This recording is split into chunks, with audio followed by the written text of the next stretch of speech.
The chief weapon of the insurgency here in Helmand province is familiar to veterans of Iraq and Afghanistan, the improvised explosive device. Many operations in Helmand must be carried out on foot, negating the relative safety of up-armored and mine-resistant vehicles. As a result, hundreds of Marines, sailors, and other coalition forces in the province have suffered amputations from IED blasts. While the loss of legs and arms are catastrophic enough, sometimes the injuries are much worse.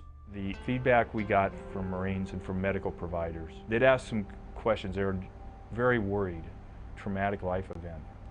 And the first one was with the narcotics and the drugs, a lot of times they couldn't see real well or they were knocked out. And can I see? Will I have my vision? The next question is, will I be able to have a family? Will I be able to have a normal life? In an IED blast, the victim's groin is exposed to the explosion, shrapnel, and debris. Well, I've led the resuscitation of about 200 injured Marine soldiers, Afghan National Security Forces, and local nationals, and a fair number of them are associated and accompanied with genital injuries. Other than detecting, avoiding, or neutralizing an IED before it strikes, little can be done to protect the legs and arms. But coalition forces have started taking steps to protect other, more sensitive areas. In January of this year, British forces began wearing a new protective item, the Tier 1 ballistic undergarment. The so-called blast boxers may look flimsy, but experts say they could make the difference between losing a limb and losing something more. And we started to observe that British soldiers who were undergoing the same injuries as some of the Marines were not getting injuries to their external genitalia.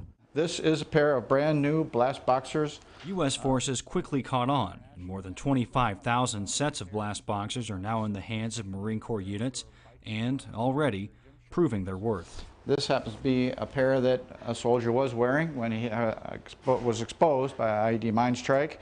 And this is the outside, and you can see the damage done by the IED. And this is the inside, with a lot of the blast and frag being taken up for by the shorts. Upgrades to groin protection don't stop with the boxers.